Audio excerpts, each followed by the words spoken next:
Mér langar að kíkja með ykkur á skák sem að telda árið 1988.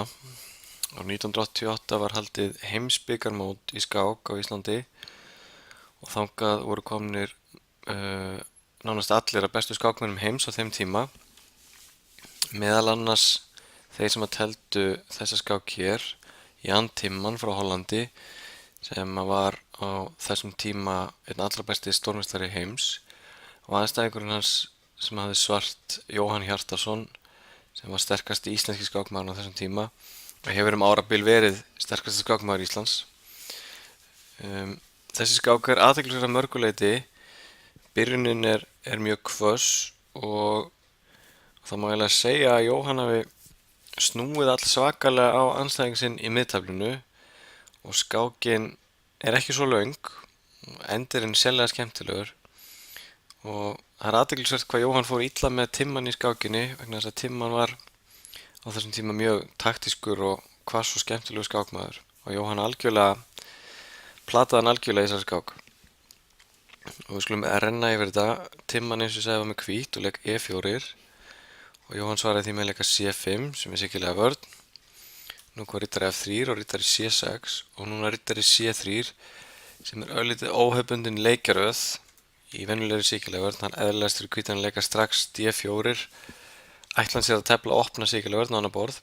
En Timman byrjar á þessum leik, kannski ætla hann aðeins að sjá hvað Jóhann væri búinn að plana og Jóhann leikur núna G6 og gerir sér þá tilbúinn að tefla því svokallaða drekaafbrigði sikkilega vörn sem einkennist af þessum skásetta biskup hérna á G7.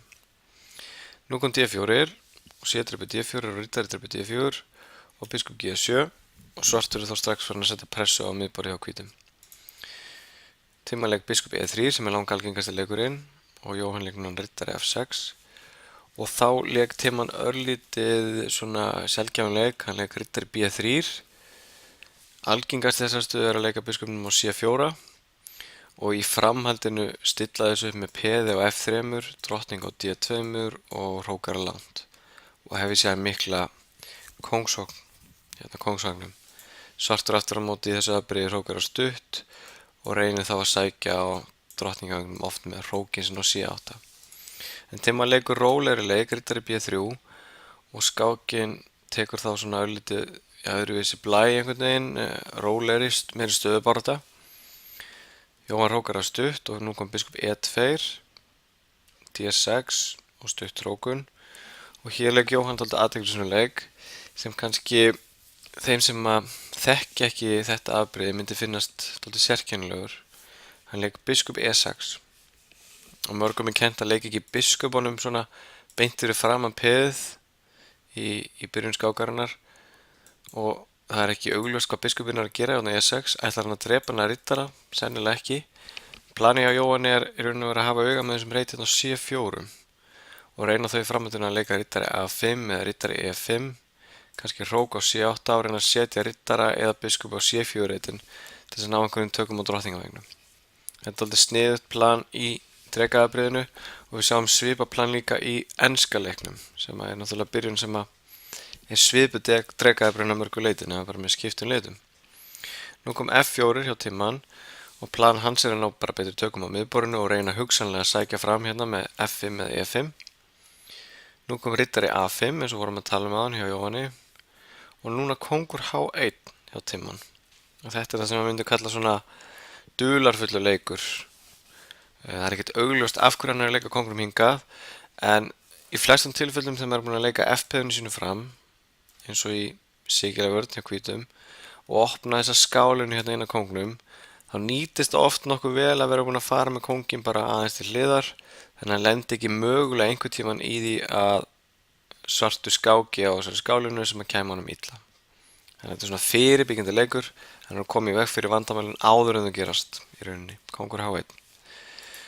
Nú kom biskup C4 hjá Jóhanni og hann er að bjóða hann að Timman að hirða biskupinn sinn og ef að Timman hefði drepið biskupinn á C4 þá hefði Jóhann auðvitað drepið tilbaka með riddara, hótar þá biskupnum á E3 og líka peðinu hérna á B2 og hvítu vill venjulega ekki gefa þennan svartherða biskup sinn í drekaafbrigðinu vegna þess að hvítu verður að hafa einhvern mann til þess að vega upp á móti þessum svakalega sterka biskup hérna á G7. Þannig að ef hvítu leifir uppskýt á þessum biskup Það er svartur fara að drepa hennar biskup og hvítur drepið tilbaka til dæmis með drottningu, segjum að hvítur leikir drottning C1 og er þetta svona uppskipti, þá er eiginlega engin hvítur maður sem getur stoppað eitthvað upp í þennan biskup hérna á G7. Og ef hvítur ætlar að halda biskupinu þá verður hann eiginlega að leika biskup C1 til að bjarga peðinu og það er ekkert sérstaklega gott. Þannig að hvítur vill þetta ekki. Annar möguleiki fyrir hvítan er að drepa riddaran á A5. Þá má svartur að sjálfsögðu ekki drepa tilbaka með drottningu því þá er biskupum valdlaus inn á C4. En eftir riddari drepur A5 þá getur svartur skotið þessum leik inn í biskup drepur E2 og eftir drottning drepur E2 þá getur svartur drepur riddaran á A5 og svartur er í mjög fínum málum í þessari stöðu.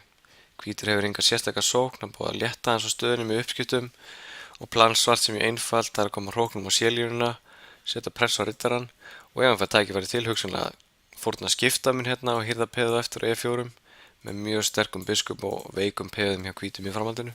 Þetta er svona ein hugmynd á svörtum. Þess vegna verður hvítur og varð timman í þessari stöðu að velja svona krítiska framhaldið sem var að leika E5 sem kemur öllu í háa loft. Hann hótar riddaranum á F6 og Jóhann valdi hérna besta svarið, það var að drepa á E2, timman draf tilbaka, Jóhann draf á E5 og eftir uppskiptu þá leika riddari D5. Og hér vill hvítur helst ekki þurfa að fara í uppskipti á D5. Við sjáum að hvítur er með veikleika sem er þetta staka peðin á E5 og það virðist nú bara að vera að falla núna. Þannig að fyrst að hvítur er komið með þennan veikleika á E5 þá er eins gott að halda áfram sóknu, halda mönnunum inn á borðinu. Og hann lék mjög eðlilegum leik í þessari stöðu, hrókur allir D sem leppar riddarann hjá svartum, en þetta er ekki besti leikurinn. Í þessari stöðu átti nefnilega hvítur dálítið sniðugan leik sem er þessi leikur hérna E6. Dálítið lúmskur leikur. Hugmyndin er að ef svartur drepur á E6 þá getur hvítur drepið hérna á F8 og svartur þá svolítið að passa sig að yfirgefa ekki riddarann sem á A5 sem hvítur er að hóta. Þannig að svartur getur ekki drepið hérna með drottningu, þá fellur riddarinn. Ef svartur drepið með kóng þá getur hvítur leikið hérna riddari C5 með óþægilegum hótunum hérna, hann hótar að drepa peð á E6 og vinna drottninguna. Og ef svartur hefur drepið með biskup þá hvítur ótrúlega sniðugan leik sem er hérna biskup D4 sem eiginlega vinnur skákina. Þegar hvítur hótar að drepa á E6 með máti og ætlir svartur sér að valda peðið þá er hann búinn að yfirgefa riddarann sem hann var að valda hérna á A5. Og það lítur auðvitað hræðilega út ef svartur þarf eitthvað að fara að þvælast með kónginn sinn hérna. Við sjáum að hvítur er mjög fljótur við mennina sín í sókn hér, riddarann hérna á C5 hóta peðinu. Þetta lítur ekkert vel út fyrir svartan. En það sem að Jóhann hefði getað gert eftir E6 í þessa stöðu hér var að byrja því að drepa riddarann hérna á B3 þá hefði hvítur þurft að skjóta þessum leik E-drepur F7 og hérna eru mikil uppskipti sem myndu sennilega enda þannig að staðin er það byrju jöfn hér. En timman misti þessa möguleika, hann leik hrókur að D1 og þetta gaf Jóhanni tækifæri til þess að drepa riddarann hérna á C3. Hann er ekki tilneyddur til þess að valda riddarann sem á D5 með peði sem er auðvitað ekkert sérstakt að býr til ýmsar svona veikleika á svarturauðlarnum í kringum kóngstöðu svarts. Hann drap hérna á C3, sem er mjög góð leikur. Ef að timman hefði drepið tilbaka þá hefði Jóhann bara getað forðað drottningunni sinni og nú sjáum við að hvíta peðastaðan er mjög ljót. Það er svona drap timman hérna á D8. Jóhann drap þá á E2, timman drap á A8. Þetta eru mjög þvinguð uppskipti og þetta endar henni verið með því að Jóhann vinnur þetta peð hérna á E5. Þannig að svartur er núna peði yfir en þetta er alls ekkert ljóst vegna þess að riddarinn sem er hérna á E2 hann á ekkert marga leiðir tilbaka. Sjáum einu riddarinn sem hann á er hérna D4 riddarinn og auk þess getur timman hugsanlega hýrt hérna peð á B7. Það er ýmsar flækjur í þessu en timman byrjaði núna að leika C3 og tekur þá D4 riddarinn af svarta riddaranum. Hótun hvíts í þessari stöðu getur bara einfaldlega verið að leika hróknum sínum kannski á E1, hann þetta sleppur riddarann á F4 eða á F2 og það er ekkert auðvelt að bjarga riddaranum. Þannig að Jóhann leik núna strax hrókur D8 sem er dálítið sniðugur leikur. Við sjáum ef hrókurinn hjá hvítum fer eitthvað af fyrstu riddarröðinni þá kemur hrókur D1 skák og hvítur verður mát.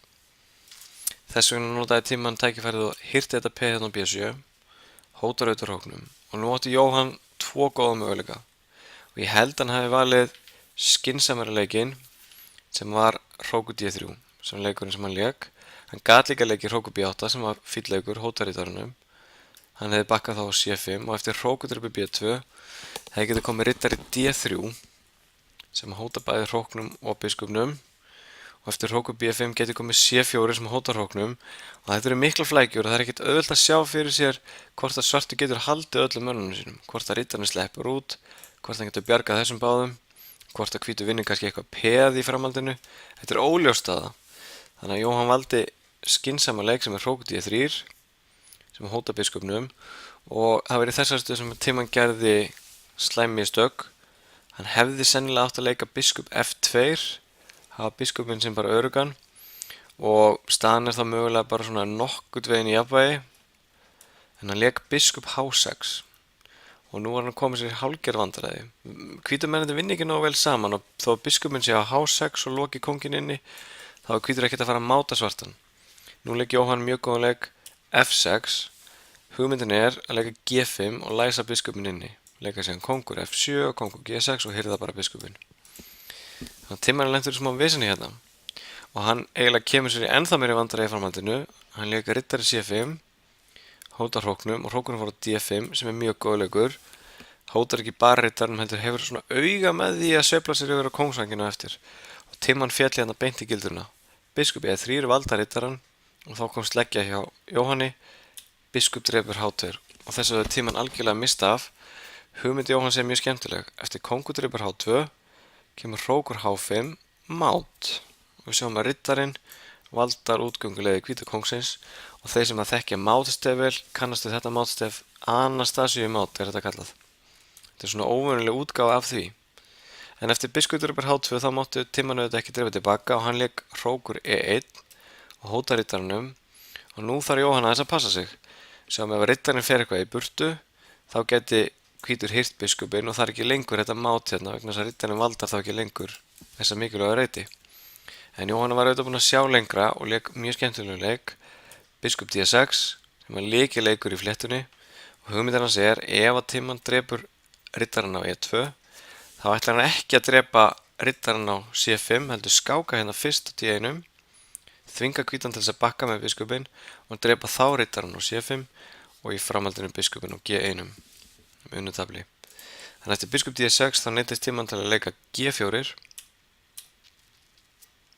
og bara til þess að lofta út fyrir kóngnum sínum og þá kom hrókur E5 hjá Jóhanni sem er glæsilegu leikur, hótar biskupnum og sjáum í þessari stöðu að ef að Timman hefur drepið hérna riddarann á E2 þá kemur biskup drepur C5 og biskupinn á E3 er leppur eins og við sjáum og ef að biskupinn hörvar hérna á F2 þá hefði Jóhann getað drepið hérna á C5 og eftir biskup drepur C5 skákað á G3 með riddara og eftir kóngur G2 hirt á hrókinn hérna á E1 með auð unnutabli.